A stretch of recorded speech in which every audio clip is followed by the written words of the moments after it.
Hello and welcome to this new series of network programming in Python. In this first video, you will learn about socket programming. Socket programming is a way of connection between two nodes or two sockets to communicate with each other. One socket listens to a particular port at an IP, while the other socket reaches out to the other to establish a connection. The server forms the listener socket, while client reaches out to the server. Now, let me show you how we can make a simple socket in Python. And first, we need to import the socket module. We will also need to import the sys module or the system module. And next, we need to define a variable, and for simplicity's sake, we will call this variable just s, which stands for socket. And inside the socket class, we have different parameters. The first parameter is socket.af_inet, and the second parameter is socket.sock_stream. Well, this was a lot. Let me dissect a little bit what we have here between our parentheses. The first parameter is af_inet, which refers to the address family IPv4. And what is IPv4? Well, actually it stands for Internet Protocol version 4, and this is the dominant protocol of the Internet. And the second parameter we have is the sock_stream, which means a connection-oriented TCP protocol. The TCP stands for Transmission Control Protocol, and this simply means a mode where a connection is established before any data is transferred. Please note that if any error occurs during the creation of a socket, then a socket.error is thrown, and we can only connect to a server by knowing its IP. Let me show you how we can get an IP for a website. Simply you will type ping, and let's say we want to know the IP address of google.com or github.com. First, I will show you Google.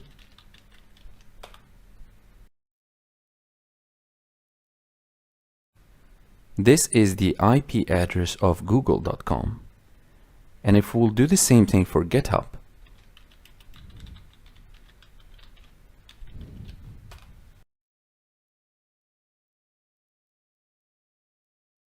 we get a different IP address. And if you want to get the IP address of a specific website using Python, you simply define a variable. We'll call that variable IP, which will be equal to socket dot a special method called getHostByName. And inside here, we will pass in our website.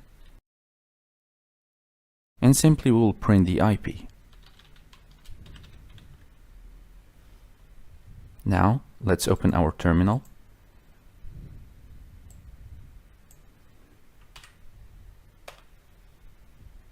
And there it is, 140.82.121.4.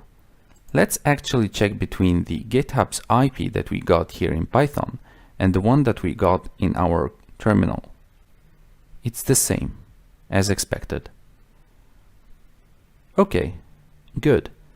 Now you know how to get the IP of a website in your terminal and using Python. Alright, now let me delete those two lines, and let's put our s variable inside a try except block in order to catch any errors as we said. So say try, and we will indent the s properly. Then I want to print a message saying socket successfully created. Then we want to catch any errors. And the special error that we can catch here is socket.error. Then I will do except socket.error as ERR. Then I want to print socket creation failed with error, and I will get the error that returned by the system. Okay, so let's go ahead actually and try that.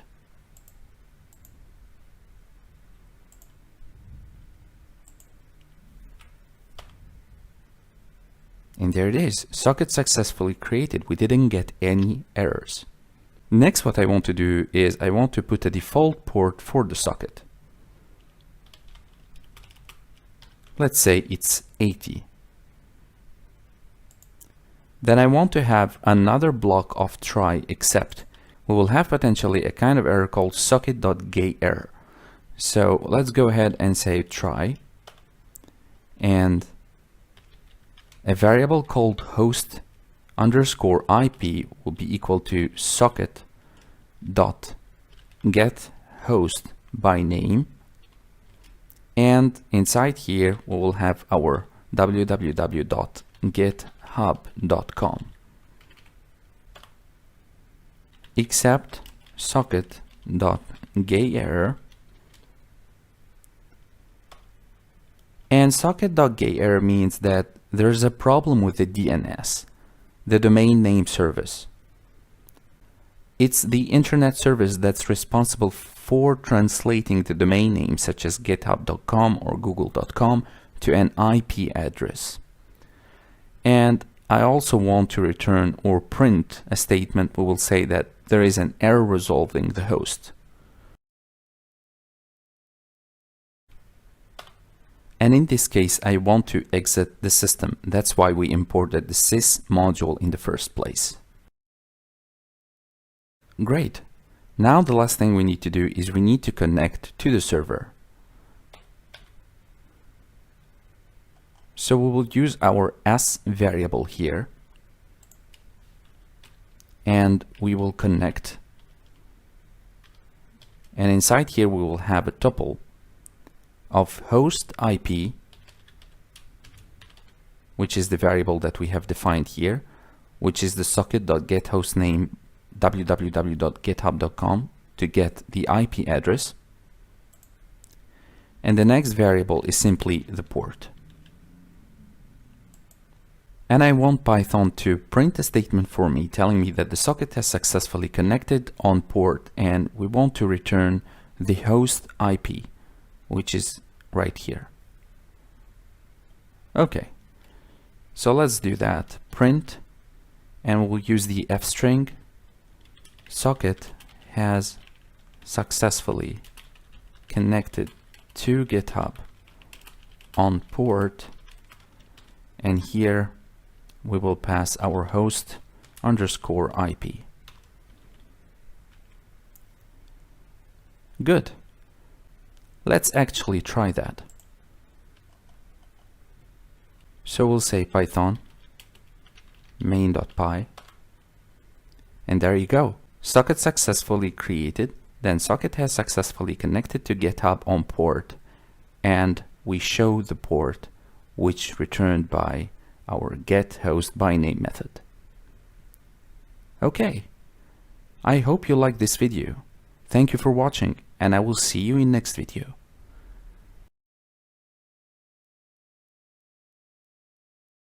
In today's video, we are going to create a simple server-client program, and we will see how we can establish a connection between our server and a client computer using what we have learned about sockets in the last video. We need to know first a few things about the server. The first thing that we need to know is that the server has a bind method, which binds to a specific IP and port, so it can listen to incoming requests. Second, the server has the listen method, and the listen method puts the server into a listen mode, which allows the server to listen to incoming connections. Last, we have accept and close methods. Accept method, it initiates a connection with the client, while the close method closes the connection with the client. Now, let me show you this practically with the code. Okay, I have in my folder two files, one called server.py and the other is client.py. First, we're going to work with the server.py.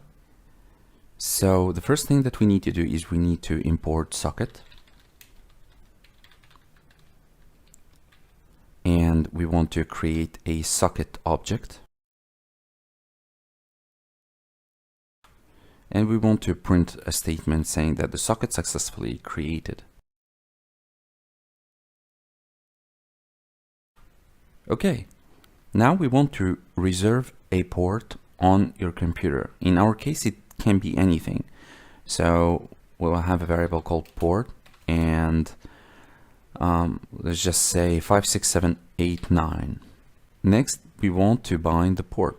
So we'll take the socket object and we'll get our bind method. And inside the bind method, we have a tuple. Inside that tuple, we have an empty string and the port. The bind method takes actually two parameters, as you see, the IP and the port. For the IP here, we will leave it empty, so the server can listen to other requests from other computers on the network. And for the port, it will return the port that we have predefined here. Okay. Next, we want to get also a message saying that the socket binded to port, and we will return the port. Okay, so far so good. Now we want to put the socket into a listening mode. And again, we will take the S, which is the socket object, and we will access this method called listen, like that. And inside here, I will put number 5. 5 means that we have 5 connections, which is the limit for our server to listen to.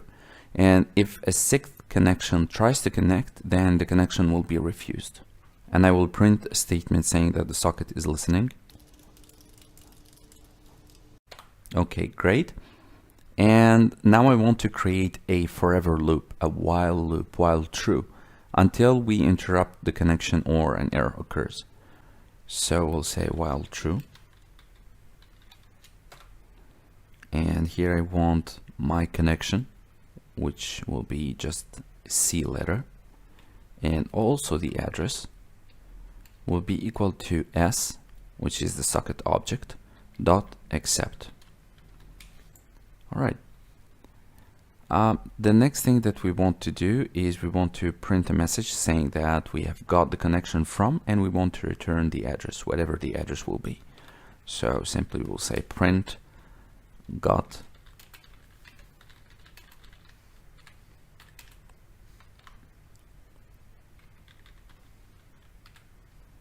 like that. And now we want to send a thank you message to the client for connecting with us. So we'll store that in a variable called message, and we'll say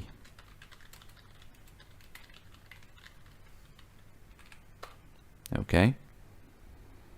And we'll take our connection and we want to send that, but sending is not in a form of a string because the message is stored in a form of string. Send sends in form of bytes, so we need a special method called encode. We want to call encode method to convert the string into bytes.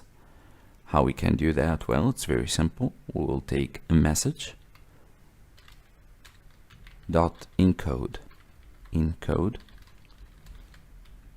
like that. And the last thing we need to do is we want to close the connection. Now we need to interact with the server, so we will use Telnet, which is a great way for developers and administrators in general to check the connectivity on the network. So we will run this file first. We'll say python server.py. And as you see here, the socket is listening for any connections to come from any client computer. To do that, we will open another terminal. We'll bring the window over here. Now zoom in a little bit. So this is our server, and here is our client. And if we'll use the telnet command, telnet localhost, and the port or the port of the server is 56789. And let's take a look to what will happen when we'll hit enter. So you see connecting to the server, then thank you for connecting. It's the message that we got from the server. And connection to host lost, but we got on the server side that we got a connection from the client, which is running on this IP, because this is the IP of the local host, and this port 65080. Okay, great. Now let's shut this window and let's keep our server running. And now let's go ahead to our client file. So we will import our socket module as always, and we'll create our socket object.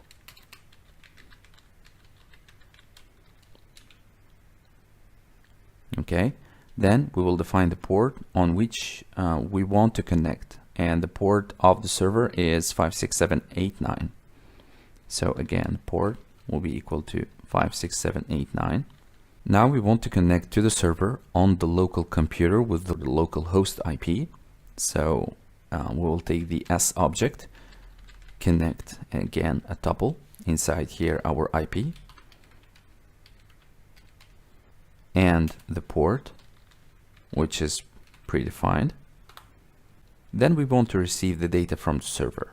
So we'll say print the S object, which is the socket dot recv, and inside here 1024, which is the buffer size. And we will close the connection. Okay, so now let me open the client. So we'll open with bash, and don't forget that we have our server running, and this is the client, and we'll say Python client.py. And there you go.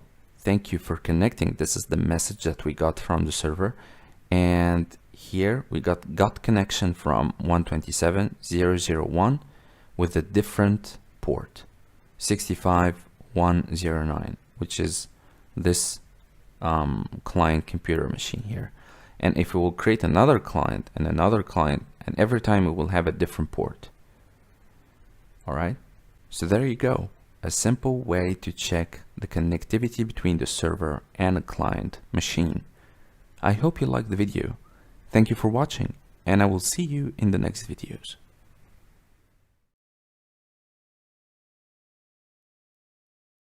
Have you ever wondered how chatting applications are working?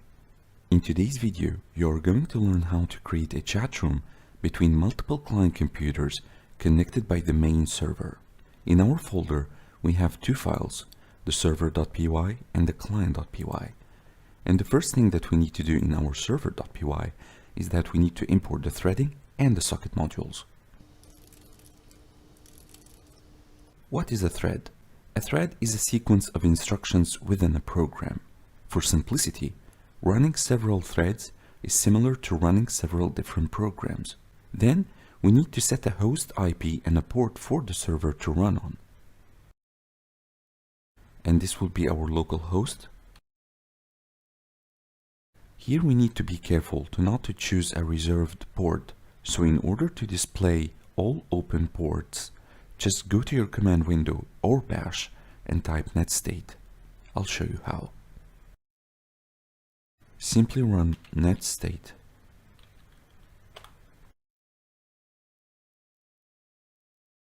So these are the active connections, and you don't want to choose any of these. For our port, I will choose 59000.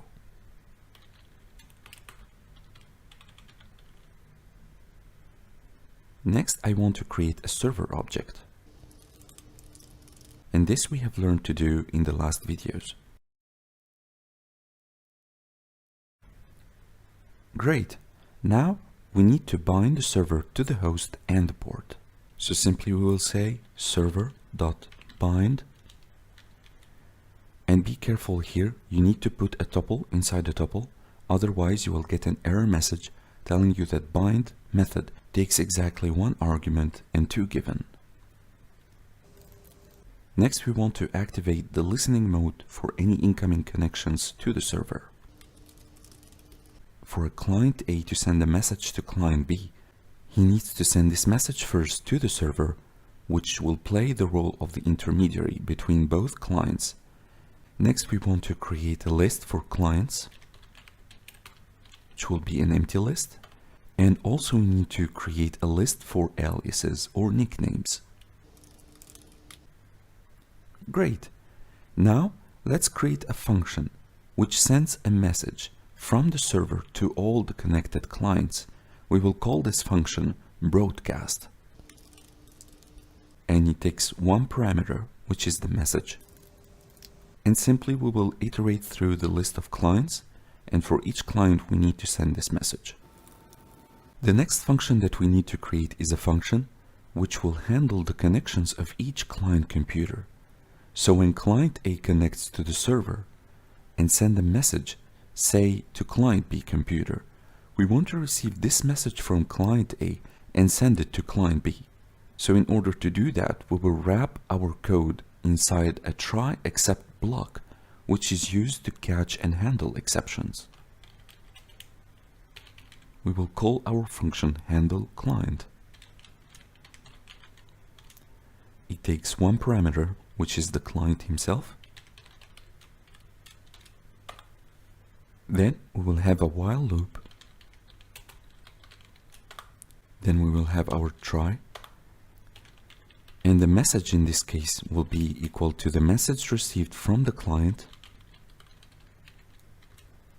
with the maximum amount of bytes of 1024. This is the maximum number of bytes that the server can receive from a client. Then we want to broadcast that message. If a message received successfully from the client, we want to invoke the broadcast function to send this message to all other clients. Except that, in case of any errors or any failure in connection, we want to identify the client that we need to get rid of from the clients list. How to do that? We need to create an index. This index will be equal to clients list dot index, and the index method here searches the tuple for a specified value and returns its position, in our case the client. Then we want to remove that client, and we want to close the connection with that client. We need to do the same thing for the aliases, because we need to remove this alias of that specific client from the aliases list. Here we have overwritten the value of the alias, and we need to remove that alias. We can send a message by broadcast function saying that this alias has left the chat room. So let's do it before we remove it. We will invoke our broadcast function. This alias has left the chat room, and don't forget to encode it, because we don't want to send these kinds of messages which are in the form of string. It won't work. We need to send them in the form of bytes. That's why we need to encode and decode. Then after we have successfully removed the client from the clients list, the alias from the aliases list, we need to break from that loop. Fantastic. Now we need to create the main function to receive the client's connection.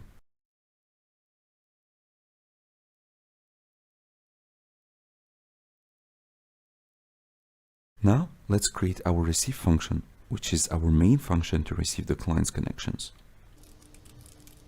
So also we will have a while loop.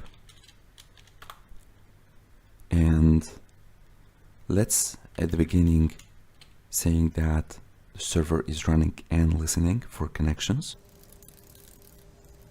because otherwise it will be just nothing. You need to have some message to tell you that the server is running. Next, what we want to do is we want to let the server be ready to accept any incoming connections. So we will set the client and the address to the server dot accept, and accept method is running constantly on the server. It waits for any connections from any client, and this method returns a new socket representing the connection and the address of the client. The next thing that we need to do is we need to print some message saying that the connection is being established with, and we want to return the address. We cannot concatenate a string with an integer, so we need to parse that into a string as well. Next, we want to send to this client some kind of word to tell that what is the alias. Client will send a word like alias, like that, and also we need to encode it. The next thing that we need to do is we need to create that alias based on the information received from the client. And again, buffer size of 1024, which means the maximum number of bytes that the server can receive from a single client. Then we need to append this alias to the list of aliases, and we need to do the same thing with the clients. So aliases.append this alias, similarly with the clients. Next, I want to display a message in my server saying that the alias of this client is, and we will return whatever the alias of this user. Now I want to invoke the broadcast function in order to send a message to all the connected users, telling them that this user has joined the chat room. So to do that, we will invoke the broadcast function, and the message will be again with fstring. So here is alias of that user has connected to the chat room. And the last thing that we need to do is we need to send a message from the server to this client telling them that you are now connected. And don't forget to encode it. Great. The only remaining thing now for us to do is to create and start the thread. In order to invoke this handle client function, we need to do it through a thread. So in order to do that, we need to create a thread object. And let me explain something very important.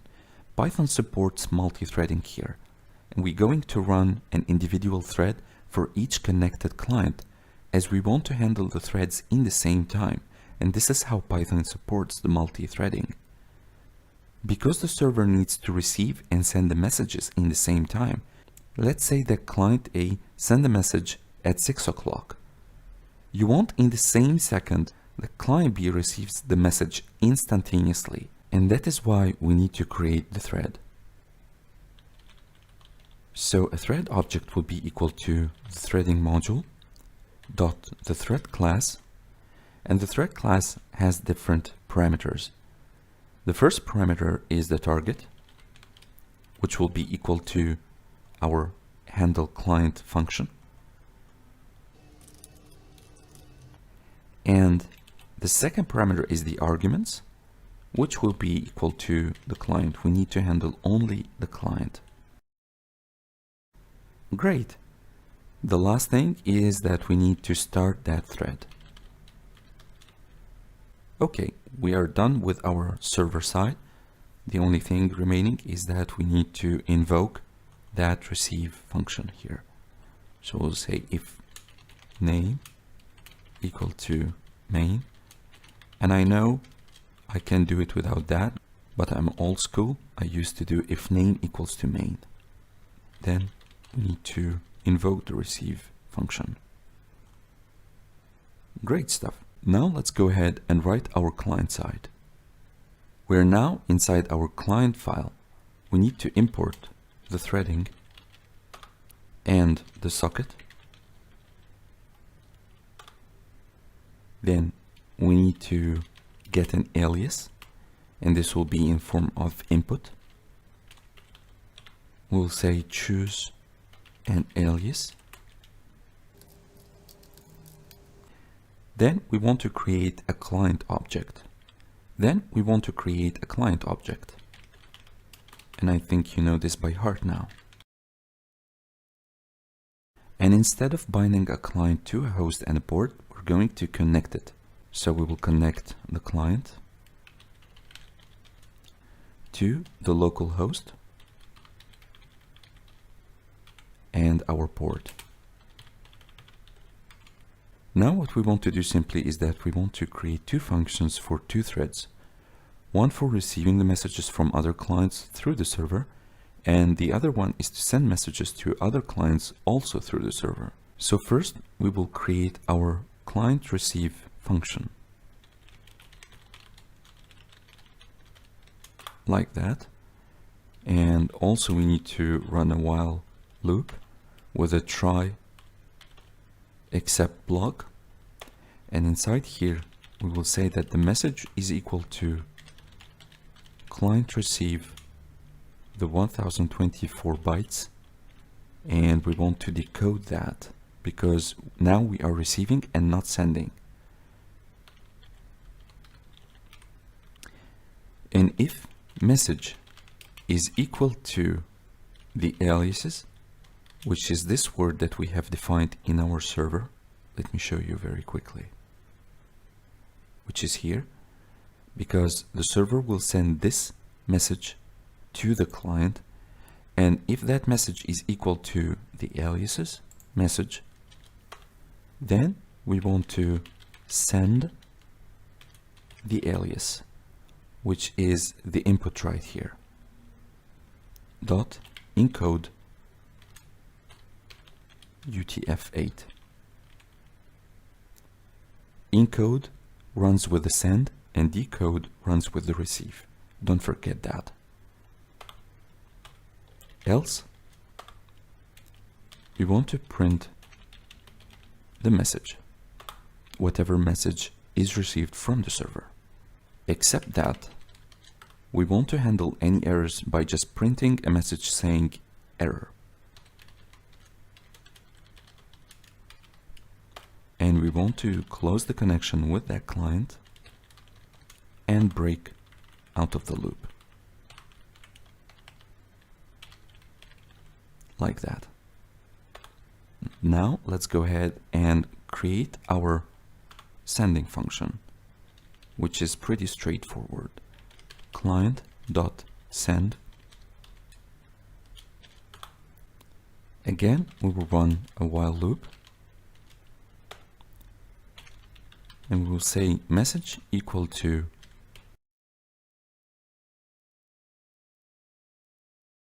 this is basically here your alias and the message that you want to type, because you want to chat with a different person on the server. So you want to type whatever message you want to send, and then you will hit enter to send that message. Then we want to send this message. The only remaining thing now is that we need to create two threads, one for client receive and one for client send. So let's get out of the function and we will create receive thread variable.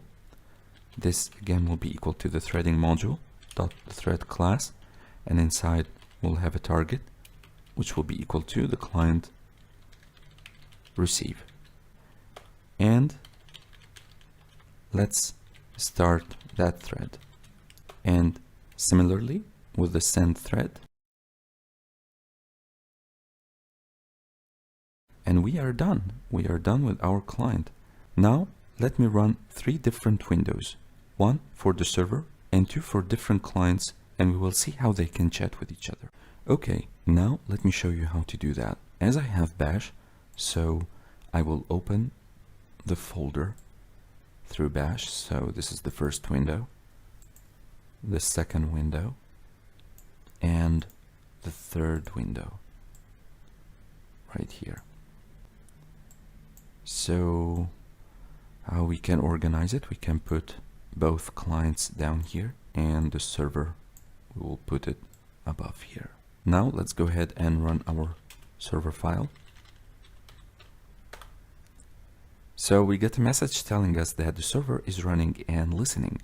And now let's say that this is client A and this is client B. They will run through the same file. So Python client.py, choose an alias. Great, so we'll say backbrace. Fantastic. Backbrace is connected to the chat room. You are now connected. In the same time, on the server side, we got a message telling us that the alias of this client is backbrace, and repeating the same message again because it's a while loop. All right. Now let's go ahead and run the same file on client B. Choose an alias. Let's say, for example, Super Mario. Great. So here in the backbrace window, we receive a message telling us that the Super Mario has connected to the chat room. And here on the server, again, the alias of this client is Super Mario. All right, now let's go ahead and try to connect to Super Mario. So we'll say, hello, Mario, can you hear me? And backbrace telling us here in the Super Mario side, hello, Mario, can you hear me? Great. You see how this is working. We are sending messages from backbrace to Super Mario and from Super Mario to backbrace through the server. Again, I'm repeating this point is very, very important. Clients cannot be connected to each other directly. They need the main server here to send and receive messages from each other. Okay, I hope you liked the video. Thank you for watching, and I will see you in the next videos.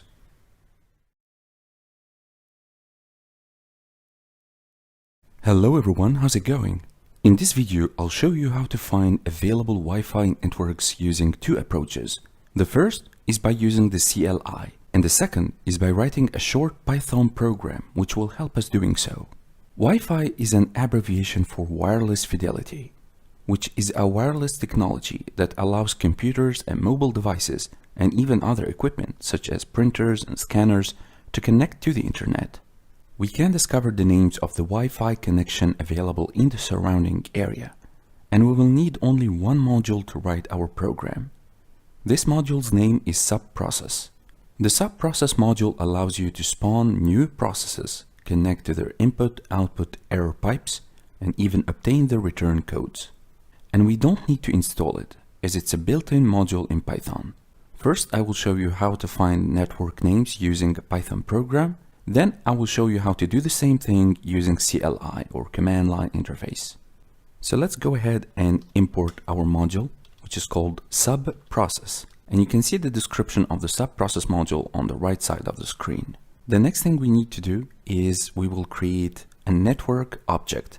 So we will call it NW, and this will be equal to the subprocess module dot a method called checkOutput. Check_output. And we will use the checkOutput method for having the network term retrieval. In other words, it returns information about all the networks available. So we will need a few arguments inside, and these arguments will be inside a list.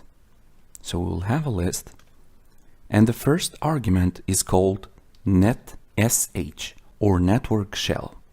And netsh is a command line scripting utility that allows you to display or modify the network configuration of a computer that's currently running.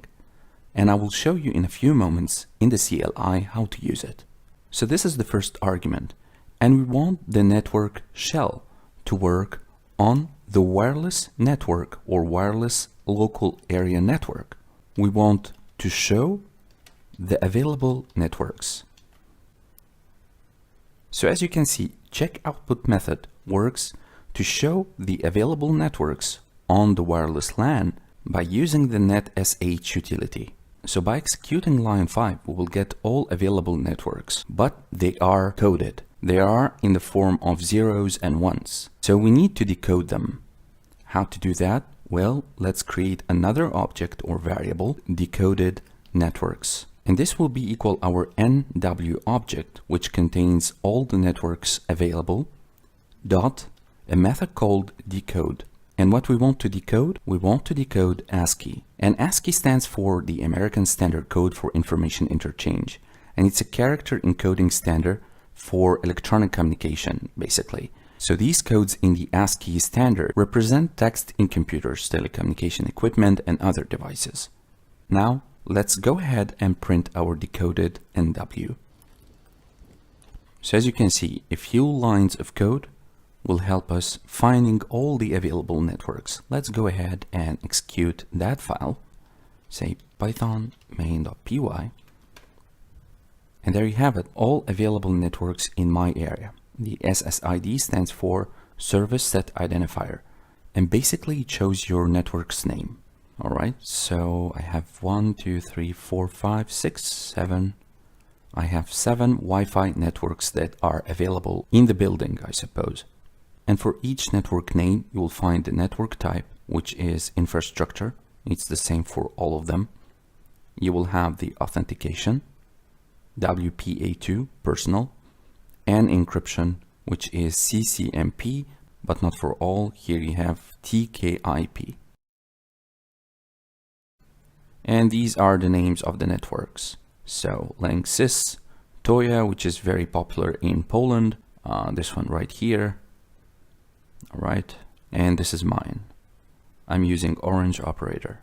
So this was how to retrieve all the available networks in your local area, really using a Python program. Now let me show you if we'll use the command line interface. So if you remember, we have spoken about this keyword right here, netsh or network shell. This is actually a command or a utility command that helps us to display or modify the configuration of a specific network. If you will type netsh followed by wireless or WLAN like that, space and interrogation mark, enter, you will find that you will have a lot of commands that you can use with netsh WLAN. So let's take a look, for instance, to show this command right here, and you can see that it displays information. So netsh WLAN show. Other commands that you can use, you have a lot of show commands. Let's use show all. And show all shows complete wireless device and networks information. So again, netsh WLAN show space all. And you get all the information about the available networks. So let's move up. Let me show you from the start. After you enter this command, you get wireless system information summary, time, which is the date here, then the time, Central European Standard Time, showing drivers or show drivers, show interfaces, show hosted network, show settings, then show filters, then show profiles name, and then we get the networks available. Okay, so interface name again Wi-Fi, and it tells you explicitly that there are 7 networks currently visible. In an hour or in a minute, it might be a different number of networks available. But for the moment, it's only 7. Okay, so this is what we got in our program, but in more details. If you're getting more technical about the available networks, then I suggest you use the netsh command, followed by the WLAN, show all, and you will get all the information that you will need in details.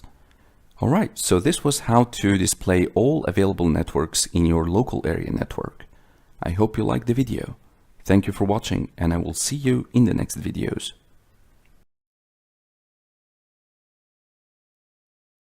In this video we are going to see how we can program a port scanner using the NMAP module. The program will take a range of port numbers as input and print the state, whether open or closed, of all these ports in that range.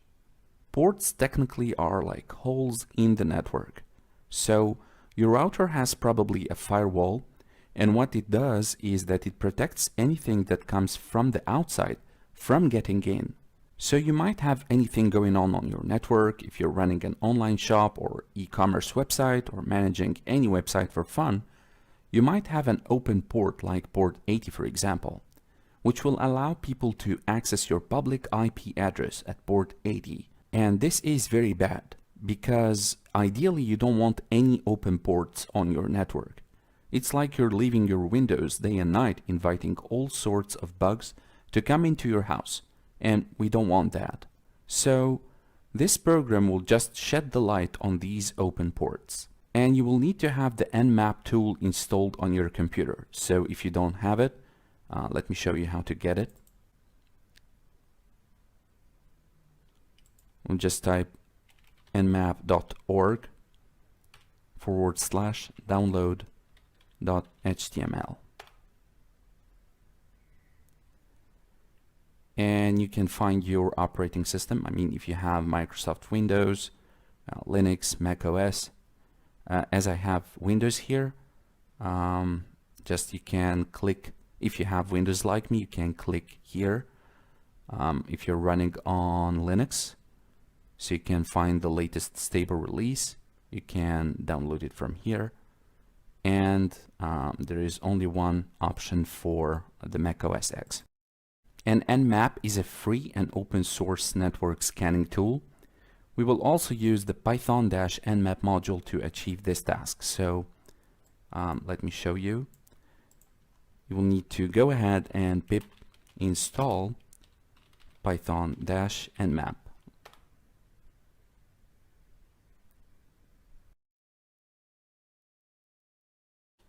Okay, so once you have the Python-NMAP module installed and the NMAP tool here installed as well, before we will carry on, I need to tell you that you have to be very careful because doing NMAP scans on a target without proper permission or authority is considered to be illegal. So please do not try this on other people's networks unless you have an explicit permission to do so. Okay? So for the purpose of this tutorial, we are going to use our local host 127.0.0.1 as your target. So let me shut this and let's create a folder. We will call it port scanner.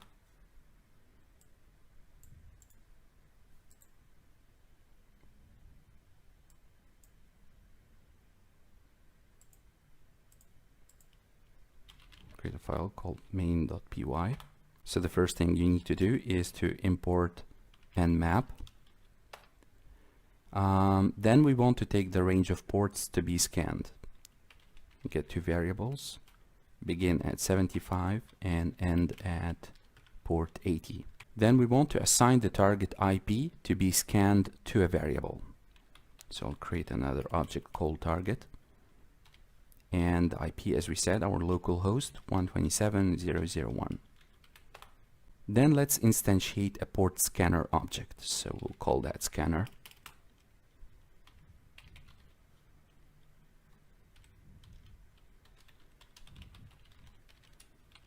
Port scanner. So this is the target and this is the port scanner object. Then let's have a loop from beginning to end incremented by 1. So we will say for I in range from 75 to 80 plus 1. Then what we want to do is we want to scan the target port. So we'll have a response, and this response will be equal to the scanner dot method called scan. Inside here we will pass target and the iterator, but we want it in the form of string, so we will wrap it in a stir method. And the result will be a dictionary that contains several information. We only need to check if the port is open or closed, right? So we will access only that information in the dictionary. So we will override the res variable by taking the scan, the target, the TCP, the iterator, and we want the state, whether open or closed. Then the last thing, we need to say that port, for example, 75 is open or closed. So we will print that by using the print statement with f string saying port, then the iterator, which will iterate over the different ports, is, and we want to return the res, or the state basically.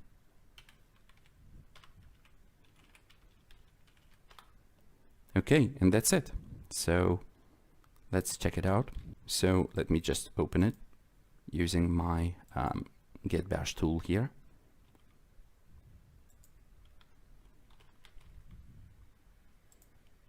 All right, so say Python main.py.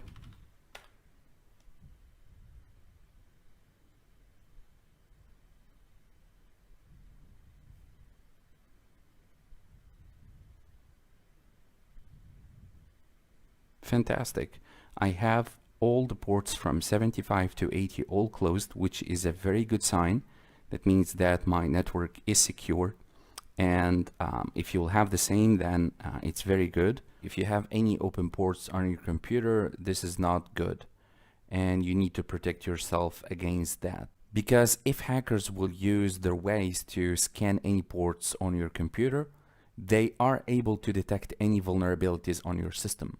So hackers create a program that sends one message at a time to each of the ports. And by doing this, they're able to work out what you're using the port for. So you need to be very careful and avoid having any open ports on your network. And maybe in the next videos, I can show you 1 or 2 ways to secure your network. Because even if you have a firewall, at some point it will fail you and you will have open ports. And actually, there are a lot of types of port scanning. There is vanilla, where the hacker tests every virtual port on your system. There is sweep, which is a system-wide attack. So instead of targeting a particular computer within the network, hackers ping one port across several computers. And this enables them to see which computers on the network are active. There is stealth, there is FTP bounce. There are a lot of port scanning types out there. Okay, so this was how to create a port scanner using NMAP module in Python and the NMAP tool.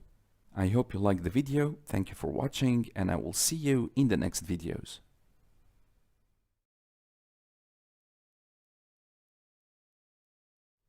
Hello and welcome to a new video from Network Programming in Python. In this video, we are going to see how we can achieve network scanning using different techniques other than NMAP.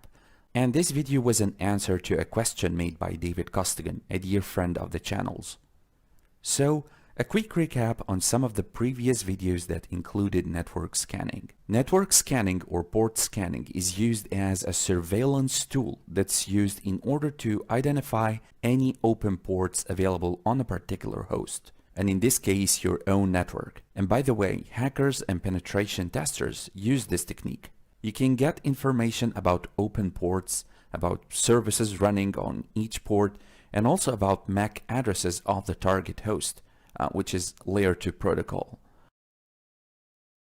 To summarize, network scanning is like a thief who wants to break into your house by checking every door and window to see if any are open. If you recall from the first video when we talked about TCP/IP protocol suite, which is made of 2 protocols, TCP and UDP, and both have from 0 to 65,535 ports. So it's always recommended to close all unused ports on your network.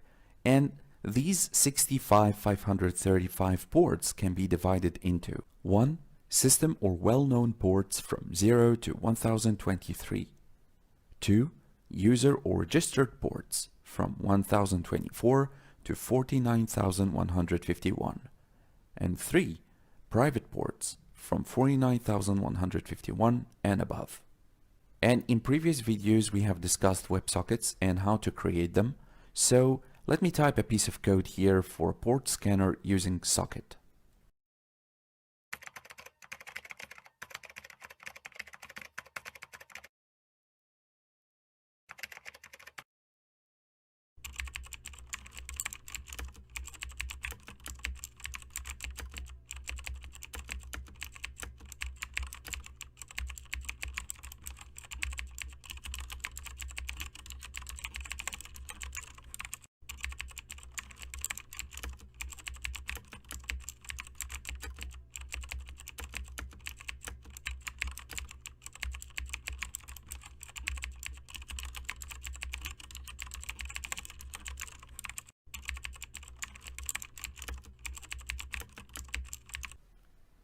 All right, perfect. So let's go ahead and execute that code. And we have talked about sockets before in previous videos. And I will leave the link to these videos in the description below. And we can provide any host name like name of any website, but be careful because port scanning is considered or can be seen as a crime. And you should never ever execute a port scanner against any website or IP address without explicit written permission from the owner of the server or computer that you're targeting. Port scanning is akin to going to someone's house and checking their doors and windows. That's why it's always advisable to use port scanner on localhost like we'll do right now. And you can do it also on your own website if you have one, okay? But please do not go and do anything harmful to anyone else. And the purpose of this video is purely educational, okay? So it starts to scan on host 127.0.0.1, which is our local host.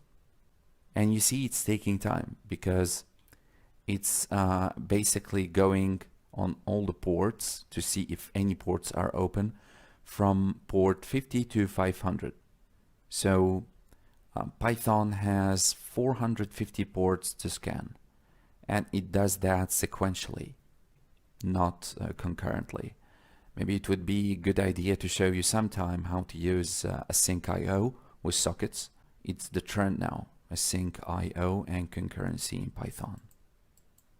So it will take some time, so I will pause the video here, guys, and I will be back when it's done.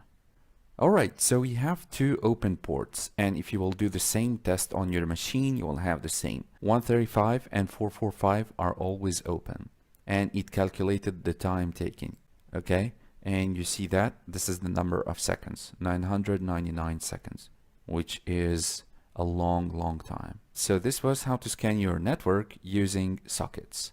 Alright, in the next video, I'm going to show you how to scan your network using ICMP. Thank you very much for watching, and I will see you in the next video.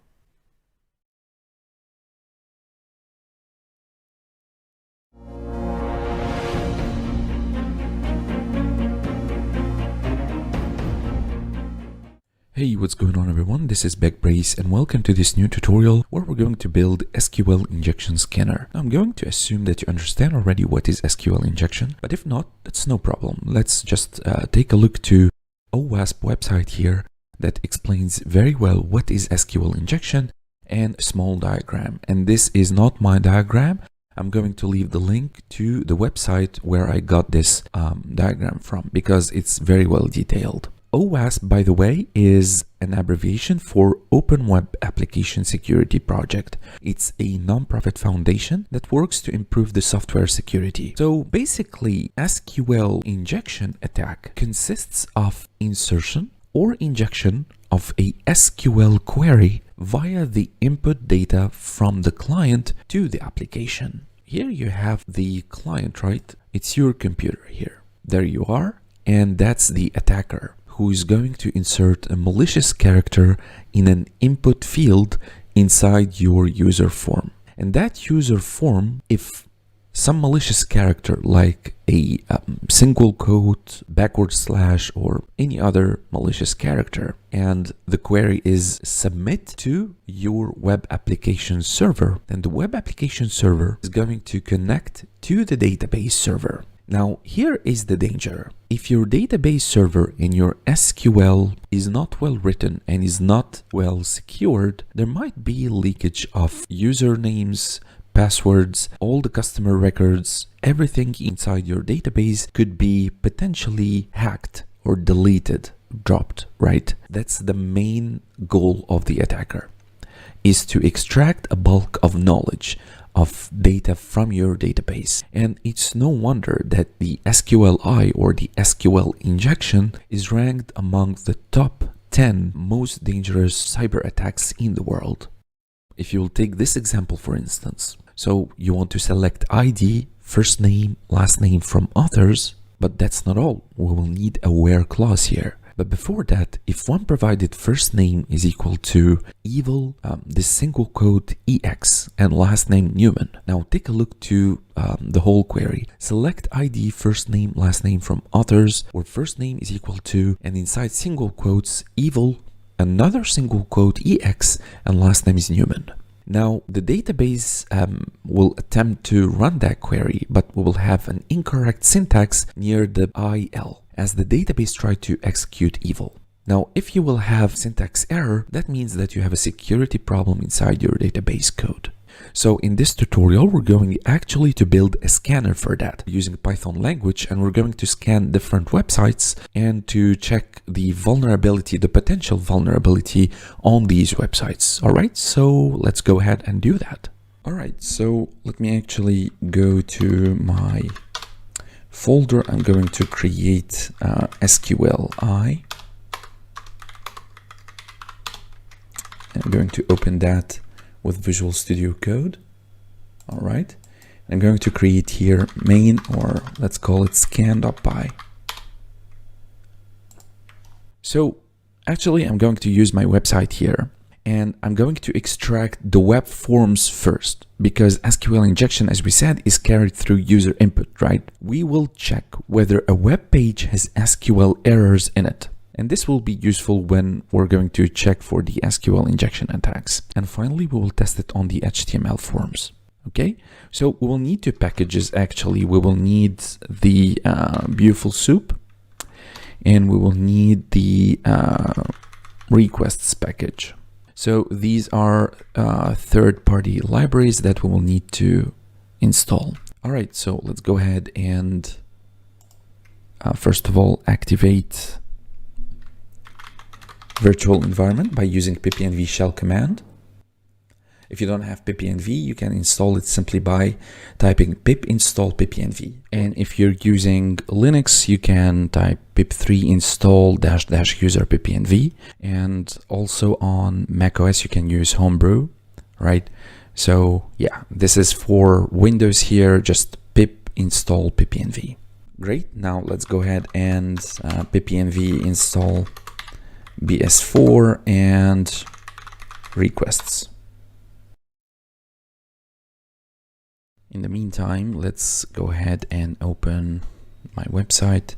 This is just backbrace.com. All right. So we have one user form here. Okay. Right, perfect.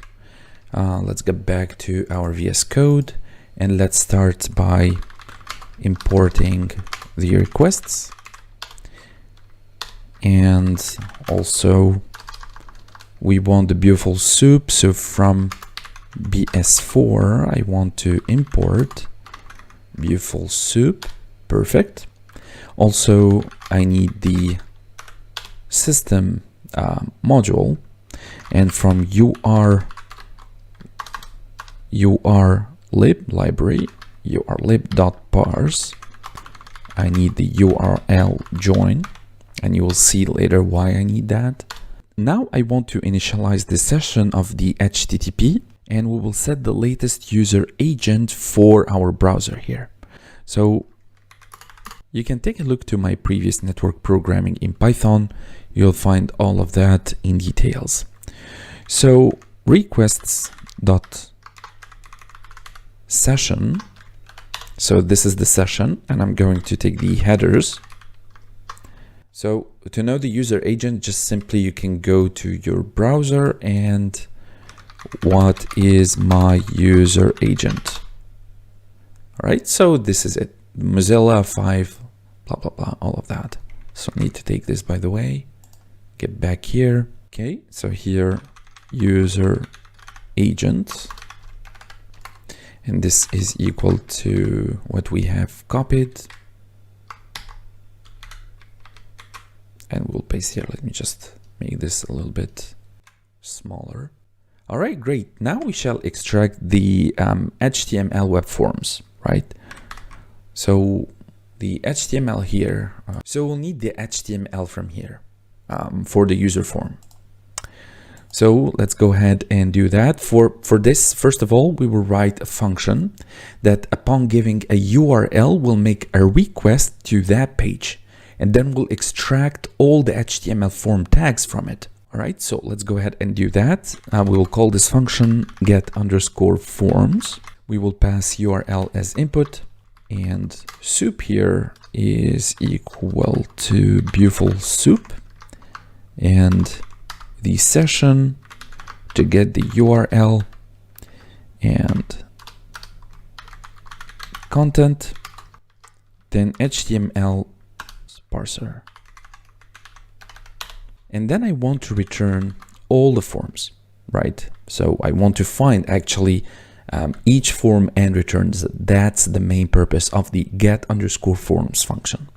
So using the BS4 or the beautiful soup package dot find all method to find all forms.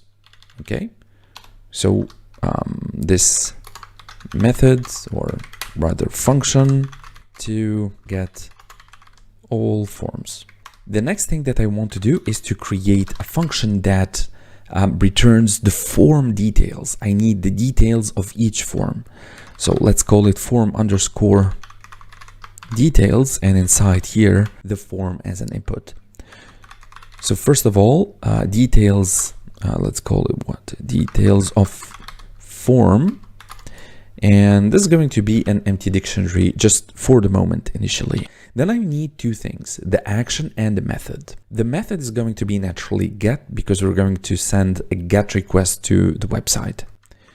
So action attribute, so action here, form dot attributes dot get action, and then the method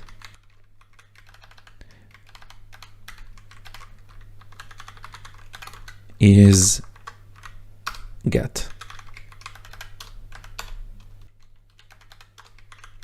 Okay, great.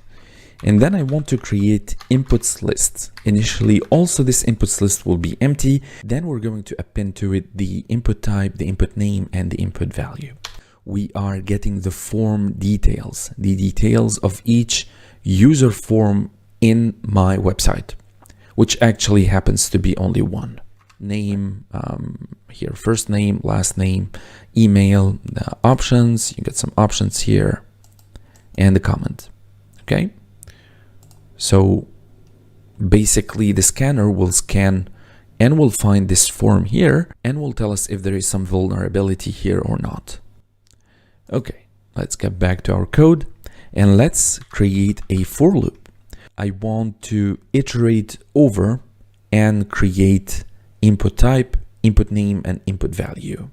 And then we're going to append all that to our inputs list. So for input underscore tag in form dot find underscore all, and here need the input. So let's declare a new variable, input type, and that input type is equal to the input underscore tag dot attributes dot get. What we want to get the type and the text. Now the input name. These are HTML tags. Last but not least, the input underscore value. Input, I don't know what. Okay, I'm a bit lazy. Input value. So again, input tag.attributes.get, and here value, and the value is essentially, or initially, it's empty, right? So empty double quotes or single quotes, doesn't matter. And finally, we're going to append all that to our inputs list. All right, so let's go ahead and take the details of form dictionary or empty dictionary, and we need two more: method and inputs. And this is going to be equal to action, method, and inputs. Finally, we're going to return that details of form. So let's go ahead now and write that function. I'm going to call it vulnerable, and it takes the response, right? The response output. So I'm going to create a set, actually. Errors equals to quoted string not properly terminated, unclosed quotation mark after the character string. You have an error in your SQL syntax, for example. You have SQL syntax. So these are the errors that I want to loop over. So for error in errors, I want to check if error in response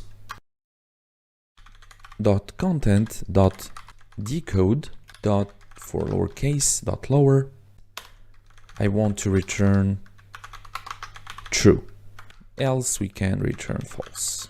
We don't need even to type else, right? Okay, so this is basically the vulnerable function. So let's create another function. This actually will scan. So this is the actual scanning function here. So I'm calling it SQL underscore injection underscore scan, and I will pass here URL. Then let's go ahead and create forms. Okay, and then let's print just a period here. So now let's go ahead and loop over the forms. So for form in forms, let's get first the details from the form details of that form.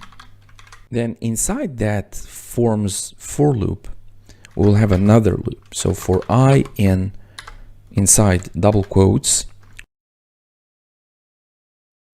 and then data is equal to an empty dictionary, because we're going to check now for each input tag in details sub inputs, going actually to check out if input tag sub type is equal to hidden, or maybe the input tag sub value, and if so, then data sub input underscore tag sub name is going to be set to the input tag sub value plus that I iterator. Elif, the input tag, let's actually copy that here.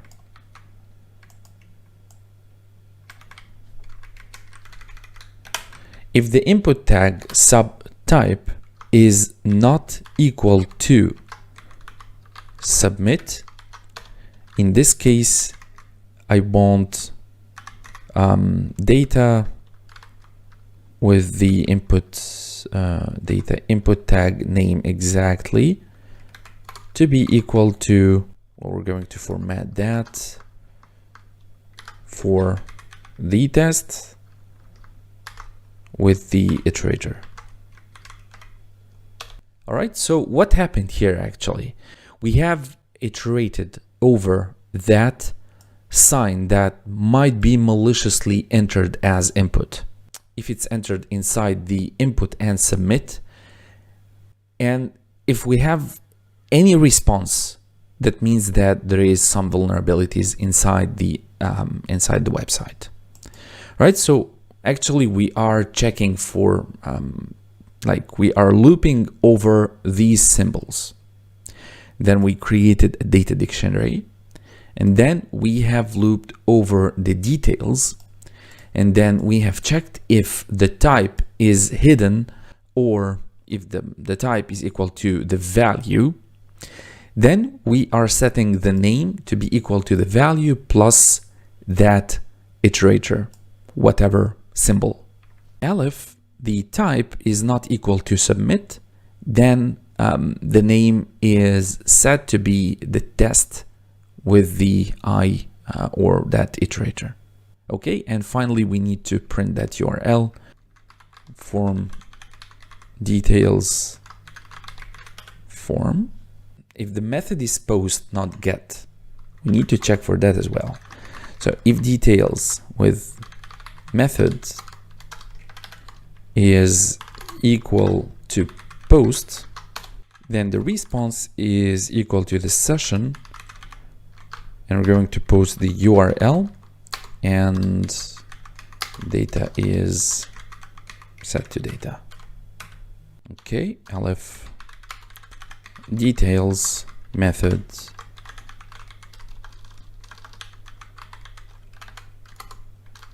is equal or equals to get. I want the response, the session to get URL, but the params is equal to data. Right, something is wrong. Oops, I missed here.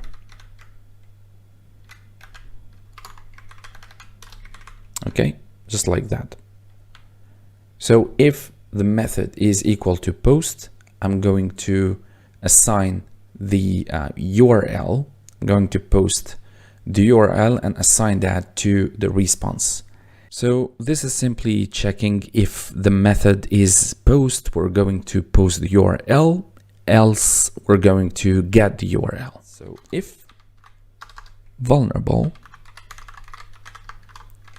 with response as input, we are going to print something like SQL injection attack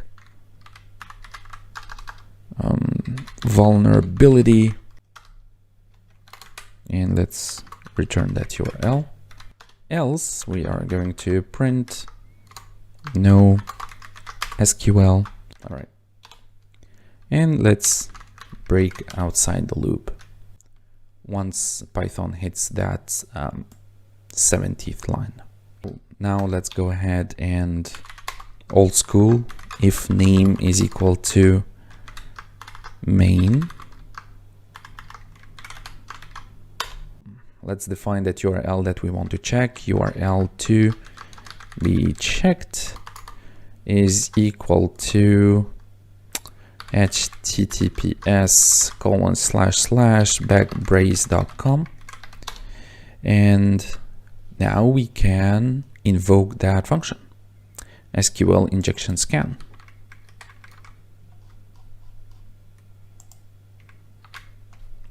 And we will pass inside it the URL to be checked. All right, I think we are done with our program. Now let's go ahead and put it to test. Let's clear the terminal and let's go ahead and say Python scan.py. No module name BS4. Okay, I'm not really sure why, but let's go ahead and ppnv install BS4 again.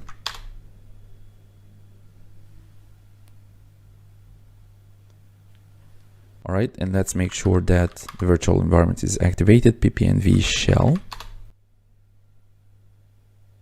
All right, great. Now let's go ahead and try that one more time. Python scan.py.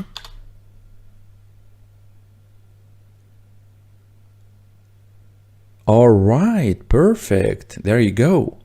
Detected 1 forms on backbrace.com and no SQL injection attack vulnerability detected. That's fantastic. Let's check out other websites. Let's, for instance, say, I don't know, maybe we can check out for Yahoo, maybe. That's interesting. What if no user forms? Let's check out that. Let's first define here.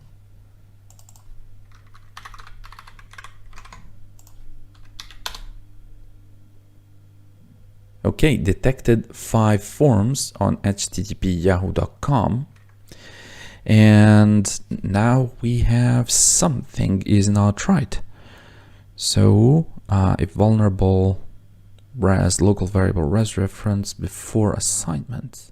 Yeah, I think I understand what's happening here. It's indentation problem. So I think now this should work.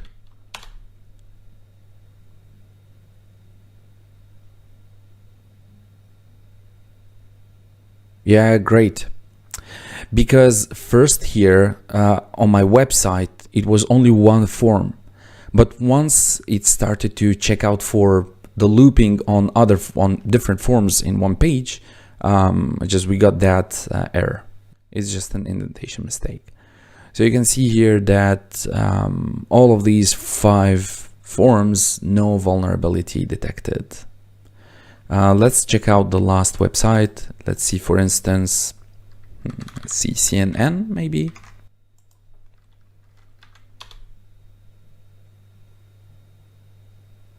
No SQL injection, no SQL injection. Attack. Attack.